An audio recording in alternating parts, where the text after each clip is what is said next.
Mark is the Executive Director of Spectrum Youth and Family Services, where he has served since 2003. He's worked for 36 years in the field of caring for homeless and at-risk youth. He's the author of The Goodness Within, Reaching Out to Troubled Teens with Love and Compassion, and has had articles published in the New York Times, Forbes, the Washington Post, and the Huffington Post. He has a TEDx talk and has been featured on the MOTH podcast as well as other podcasts, including The Lapse, Strangers, and Risk. Mark earned a bachelor's degree from Villanova University and a master's from New York University. And he and his wife, Mary Beth, live here nearby with their 14-year-old son, Liam, in Essex. And we're just thrilled that Mark is here to be able to give us a great, inspiring talk. So.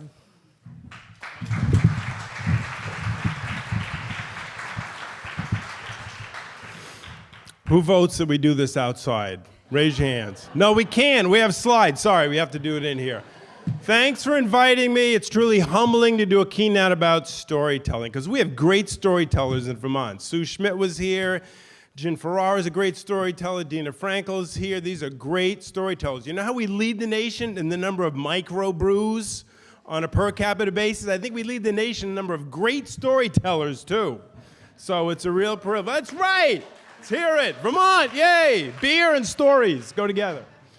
So I'm the director of Spectrum Youth and Family Services, and we work with young people who are homeless, runaways, addicted to drugs or alcohol, suffering from mental illness, unemployed, in the criminal justice system, and inevitably some combination of any or all of those things. And I've entitled my talk, So Shines a Good Deed. Who can tell me where I got that title from? It's from a famous movie, right there. Where's it from? That's right. It's from Willy Wonka. There he is. Give that man a hand. There are very few people. But they stole it from a famous book. Do you know? Who'd they steal it from? No, Beale? William Shakespeare, Merchant of Venice. That's right. And it's not in the original book by Roald Dahl, so whoever wrote the screenplay. Don't see the Johnny Depp remake. Not worth it. So this line here shows, so shines a good deed in a weary world. It's at the end of the movie. The little boy, Charlie Bucket, is the last boy left in the chocolate factory. And he has a chance to inherit the chocolate factory. But someone has slipped him the everlasting gobstopper. And if he can get out of there and give that to the evil Slugworth, he will get millions of dollars and lift his family out of poverty. But at the end of the movie, he's about to go, and he goes back to Willy Wonka, and he puts the candy by Willy Wonka. And without even looking back, I'm getting choked up talking about Willy Wonka. Willy Wonka puts his hand on the candy and says, so shines a good deed in a weary world. And he wheels around and says, you won! You get the chocolate factory because you did the honest thing! Slugworth was in on it the whole time. It was a giant test to see who was the honest child in the whole crowd. So Charlie Bucket gets the chocolate factory. It is such a great scene. And I'm going to ask you, the world we live in now, is it a weary world? Yeah. Yes, it is. Especially if you're working in the nonprofit field. Like, is it weary? I get weary. Spectrum, we deal with homelessness, addiction, overdoses, mental illness, suicide attempts, domestic violence. It can be very, very wearying. But I see good deeds every single day at work. And I'll bet you do too. I see incredible things happening in the workplace, even amidst all those difficulties. And I think it's our job as leaders in the nonprofit world to tell the public about the good things that are going on, even in the midst of homelessness, even in the midst of mental illness. There are amazing things going on. We need to give people hope. We need to convince them that there are good things, that these problems we face are not intractable, that there are things we can do to help people and better their lives. That's our mission, and I think the primary way to do that is through storytelling. I really believe that. Storytelling makes the emotional connection and gives people hope. Now, I want to show you a slide. This is the amount of money Spectrum has raised in private giving. Donors, mostly individuals, corporation foundations, but mostly individuals. So that first year, I got there in 2003. In that first year, we raised $49,000, and we were thrilled that we could raise that much money, $49,000. This year, our fiscal year ends tomorrow. We had a big ice cream party yesterday, because we know on Sunday the angst begins fresh, October 1st. But so we raised $49,000, and this year we raised $2.1 million.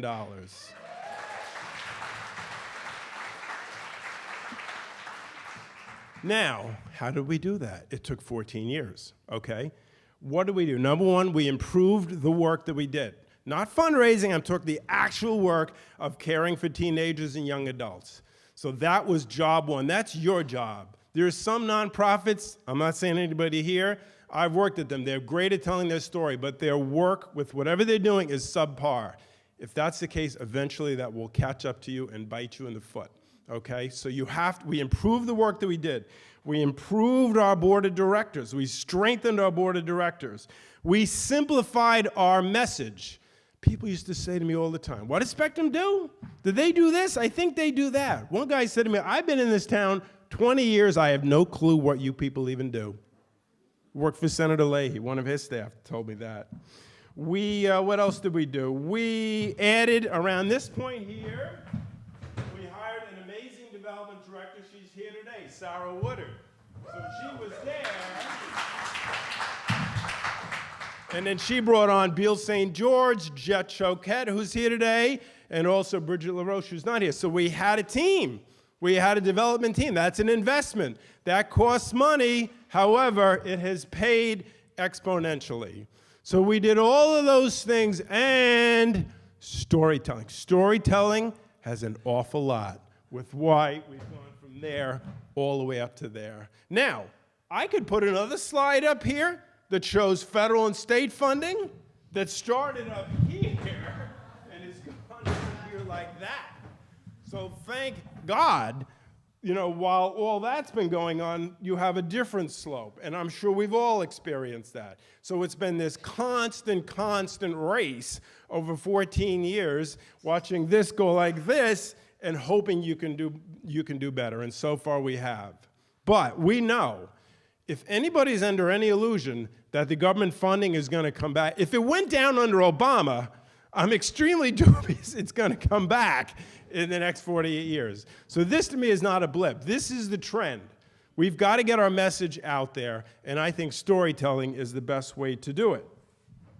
I am constantly keeping an ear out for stories. I have a paper folder that I carry with me all the time. I have an electronic stories folder because I see stuff on Facebook, I get emails, and then just in conversations. Right here at Shelburne Farms, 5 years ago, 6 years ago, up at the inn, up the hill, right here, we had an event for our mentors. We have a mentoring program. And there were like 50 mentors there, and I'm talking to this woman. She was Mentor of the Year that year, really good person. So she's telling me about her mentee, 15-year-old girl. The mother was in and out of prison, I don't know what for. There were times the police would raid the house in the middle of the night and put the cuffs on the mother, and the girl was there to see it, really bad. So she's telling me about her mentee, and she says, just in passing, she says, you know what my mentee said to me the other day? Ever since I've known you, I've become braver. I continued the conversation with her, but in the back of my mind, I'm thinking, what that woman just said to me is extremely important. In fact, I ended the conversation, and I went to my car, because I keep a pad and a paper at all times, and I wrote it down, and I still have that piece of paper. I looked for it yesterday. Ever since I've known you, I become braver. We have a mission statement at Spectrum. It's up on a wall somewhere. I helped write it. I can't tell you what it says, but I remember ever since I've known you, I've become braver, because that is our mission. That's what we do. We want kids to become brave, to be self-confident, to have courage in their lives. That's our mission. A couple of months ago, we had another session. We started this car detailing business. Maybe some of you have heard about that. We decided to start a for-profit entity that we would run and manage and hire our kids, because our kids are not good at holding on to jobs. So we started this car detailing business. So to go from the idea of starting a business to opening was like 50 different decisions. Which business? How are we going to fund it? How are we going to staff it? Where's it going to be? You know what was the hardest thing? Picking the stupid name and the logo.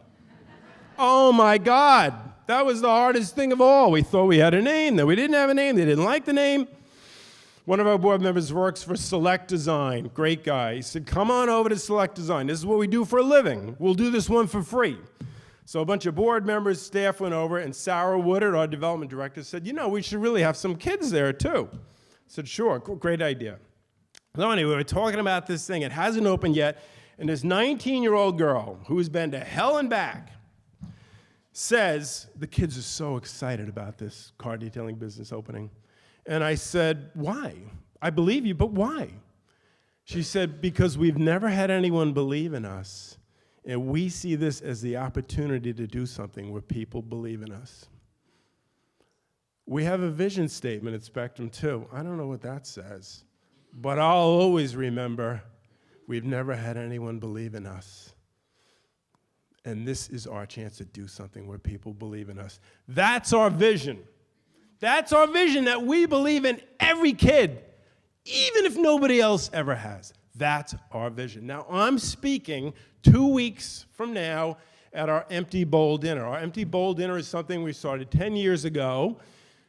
People come, they get a free bowl. It's all donated soup, donated desserts, donated salad. And we used to have a live auction and a silent auction. Now we do the opposite. We put up on a board all the things our kids need, and people bid on those.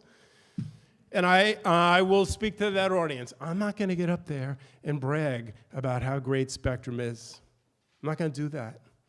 Everybody thinks they're great. Every nonprofit thinks they're great. I'm not going to tell people. That's not going to move people. You know what I'm going to tell them? About the 19-year-old girl who said, we've never had anybody believe in us, and this is our chance to do something where people believe in us. That's the story I'm going to tell at the Empty Bowl, and that's going to create an emotional connection to those people. And those people are going to want to volunteer with us, and those people are going to want to support us financially.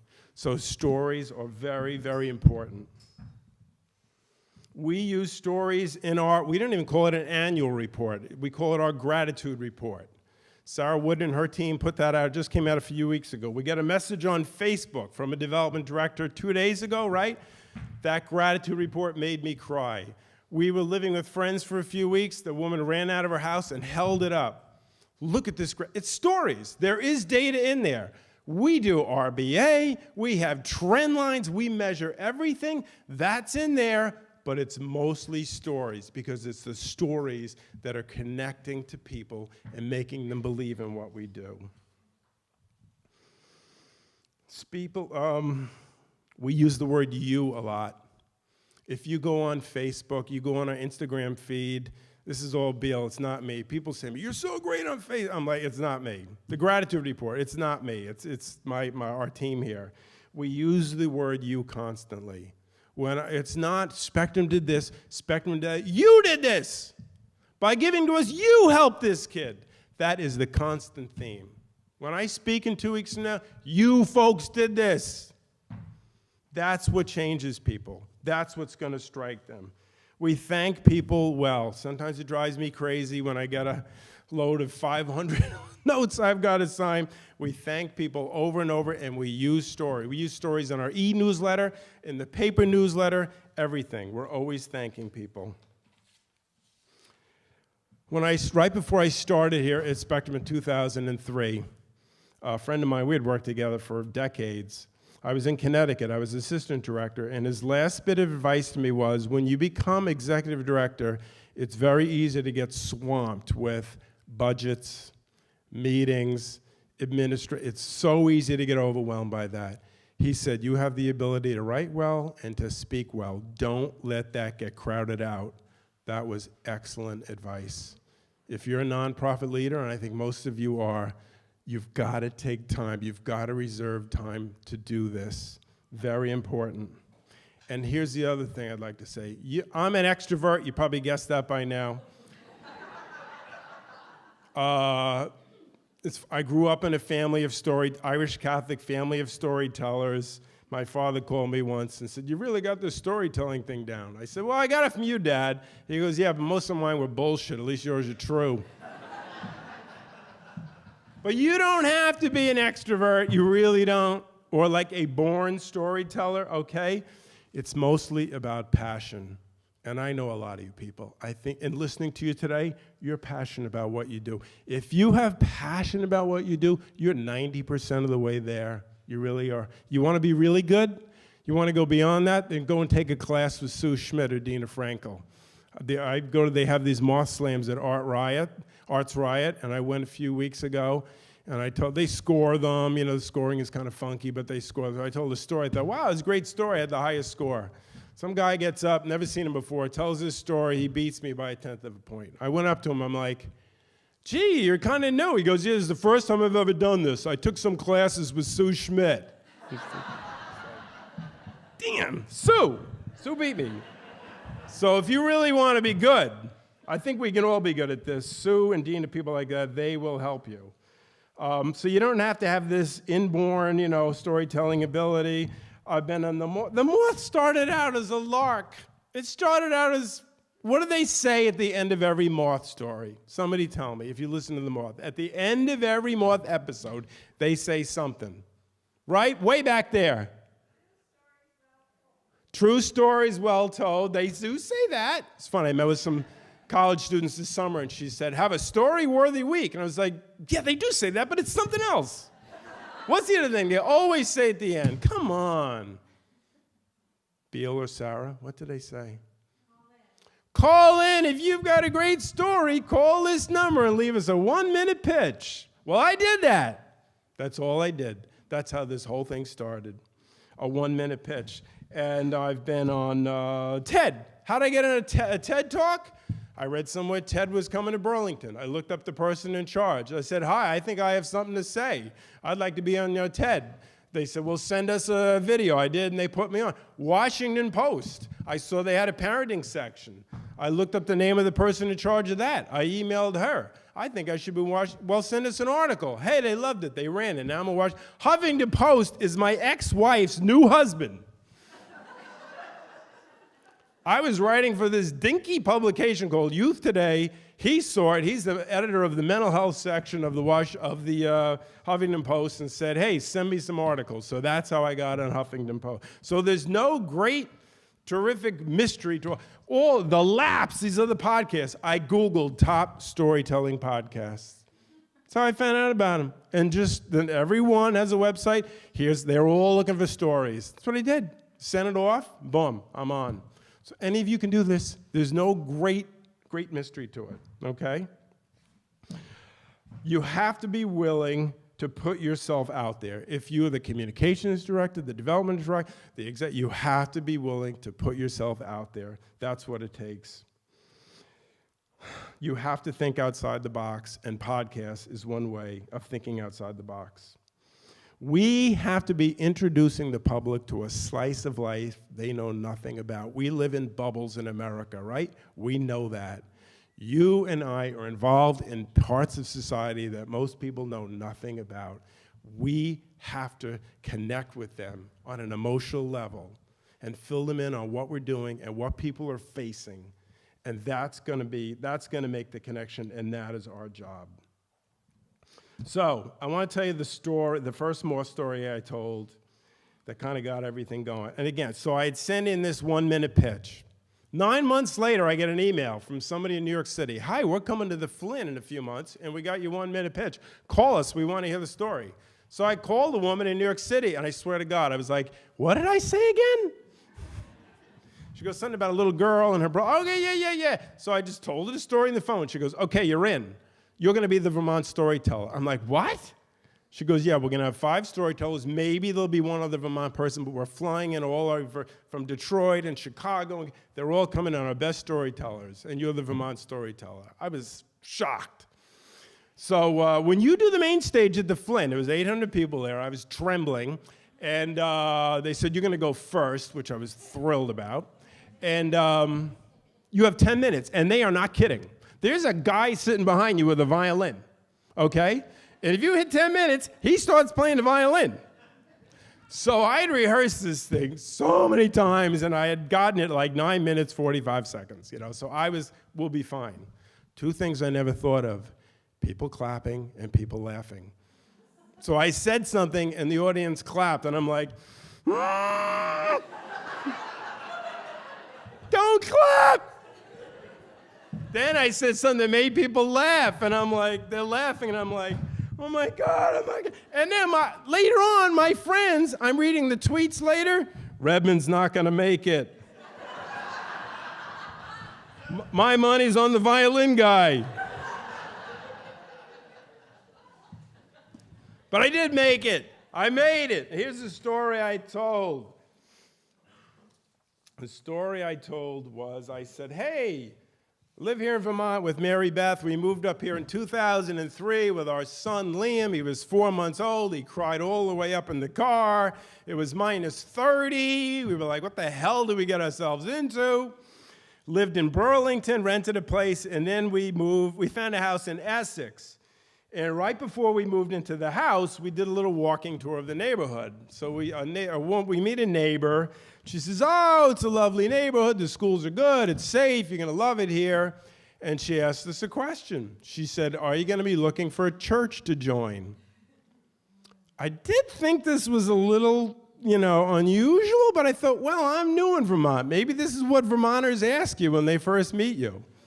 I've since learned we're like the least church-going state in the country. So it was unusual. So we said, well, we're Catholic, so we'll probably look for a Catholic church to join. She said, well, if you're looking for a contemporary Christian church, that's my church, and I'd love to tell you all about it when you move in. So we moved in, and then we met some other neighbors, and we said, hey, the lady down the block wanted us to join a church. So this neighbor says, oh, we call that the Hollywood Church. I said, the Hollywood Church? Oh, yeah. Every service is this big multi-screen media extravaganza, the Hollywood Church. Okay, then I met another neighbor, a guy. I said, the lady down the block wanted us to join our church. He goes, yeah, we went there once. That was effed up. So I'm like, okay, I don't need to go to that church. There's a lot of other churches, and we do go to church. We're Catholics. I consider myself to be what I call a peace and justice Catholic, which means to me, this is my belief, if you're religious, it's your spiritual. It's about helping the homeless, feeding the hungry, visiting the prisoner, social justice, saving the planet from destruction, civil rights, income inequality. This is, to me, what it means to be religious, And different people have different beliefs around that, but that's fine. The people I've always admired are like Martin Luther King, Dorothy Day, Oscar Romero, people who put it on the line. And in fact, I did graduate from Villanova with a business degree. I had this great job at Madison Avenue, a studio apartment off of Park Avenue. And I left all that to move into a roach-infested room in Times Square across from a crack house and a strip club to start working with street kids. And I did that really because of my religious beliefs. That's why I have pursued that kind of work for 36 years. So anyway, I'm at Spectrum, and a couple of months go by, and then we had a volunteer coordinator, and she sends out an all-agency email that this church, the earlier one, like the mega church, I call it, wants somebody to come by that Sunday to pick up some stuff that a bunch of little kids have collected, donated stuff. So at first I'm like, oh, let's see if somebody else answers this email, because I really don't want to go there. But nobody's answering. A day goes by, another day. I'm the director. I live closer than anyone. I guess I gotta go. So I show up that Sunday morning. I just in a pissed off mood. I don't want to be there. I walk in. I say, here I am. They say, oh, go upstairs. There's a bunch of kids are waiting for you. So I go in. There's like 30 kids, 9, 10 years old.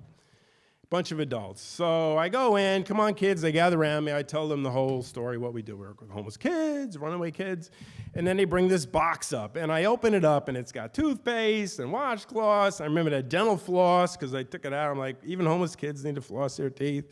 So, and then I'm gonna go, and I look at my watch, I'm like, this is great, man, 15 minutes, I'm out of here. You know, I can go kayaking, go to my regular church, and then,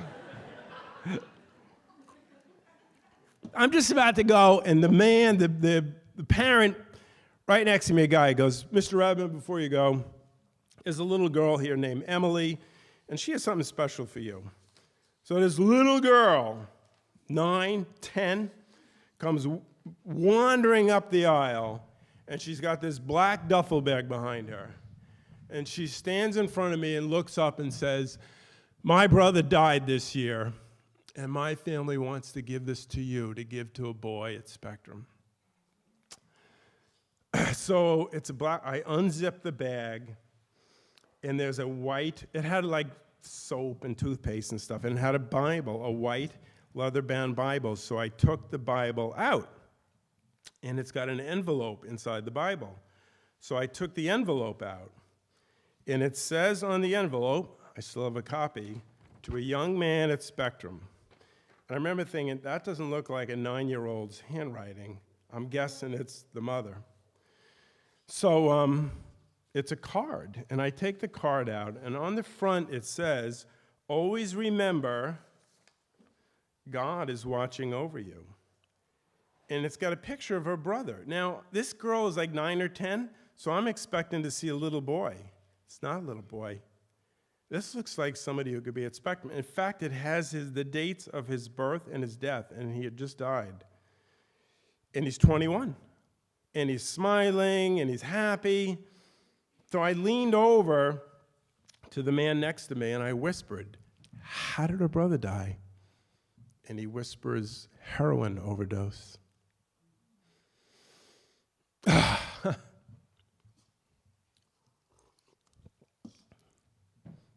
I sat there. You ever have, sometimes in your life, somebody says something and it completely changes the way you look at a situation, completely. And I sat there and I thought, how blind am I? How prejudiced am I? And you know what? Maybe this church is not like the kind of place I would go or the worship that I prefer, but there are some people in this church who are really good people, and they're in tremendous pain, anguish. I felt like the physical card itself contained the pain of that family. And I thought, if this is where they go to find some sense of peace and hope and healing in their life, what right do I have to judge that? I have none. So I leaned down in front of this girl and I said, you have my word. I'm going to give this to the right young man at Spectrum. And I left, and a week later we had an all-staff meeting. We had 2 days of strategic planning. It didn't go very well. I was still new. A lot of people didn't want me there, staff tensions. It was a rough 2 days. So I thought, at the end, I'll bring the black duffel bag and I'll read the card. And I started to read it, and I completely broke down in tears in front of the entire staff. I just broke down in tears. It was so embarrassing, but now that I look back, it's probably a good thing. So the staff member comes up and said, we have a kid who used to be homeless. He's going to Vermont Technical College in a few weeks. He could really use that stuff. I said, give it to the boy, but I'm going to find the address of this girl and her mother, and I want him to write her a thank you letter. And I know he did that. So I thought that was the end of the story, but then 5 years later, I got this letter in the mail, which I still have, March 13th, 2008. Had a check for $250. Dear Mark, today is my late son's birthday. He would have been 26 years old, but for a tragic accidental overdose of heroin. He liked to go out to dinner, the little Indian restaurant on North Winooski Avenue, Nectar's, Perry's, shanties on the shore, all-you-can-eat shrimp. This birthday, I felt in my spirit that I'd like to fund your boys going out to dinner. I hope that this check will cover it. The thought of a group of guys going out, having a good meal together, laughing and enjoying themselves will do me good. I wish we could be doing that with my son, but I'm blessed to be able to do this small thing in loving memory of him. Her name is Christine. Remember that name? So that was the story I told on the Moth, and I was really lucky because a year later they put it on the Moth Radio Hour, and Moth is played on like 225 public radio stations. VPR is just one. And the podcast, then it went on the podcast, and that gets like 1 million downloads per podcast. So I heard from people all around the country. So that was the story I told. And I thought that was the end. This is the last thing I'll tell you. 2 weeks ago, I got this. 2 weeks ago, I was off. Mary Beth and I were in New York City, and I got this email that was forwarded to me by Beal from our drop-in center, a woman named Christine. This is 9 years later. A woman named Christine would like to remain anonymous except for her first name. She came by to see us today. She does not want to thank you or any recognition. She was out looking for hungry teens to give sandwiches to and came across Spectrum Drop-In. She said she used to see teens all over Church Street just hanging out, but was left wondering today where all the teens were. When she came to Drop-In, she realized that the people she was trying to help were already here. She came at a great time with lots of dancing, healthy eating, positive energy. She was positively overwhelmed by the atmosphere. She came to my office and cried as she told me about her son, who used to come to Burlington for negative purposes, and would have been 35 now if he had not overdosed on heroin. She knows our organization, and she used to send Mark donations to take the kids out to dinner. Continuing to interact with Spectrum was too painful for her because of the memories of her son, so she stopped donating and reaching out some years ago. Today, she felt that God sent her here, so she gave us a cash donation of $160 and asked that it be used for food for the drop-in center.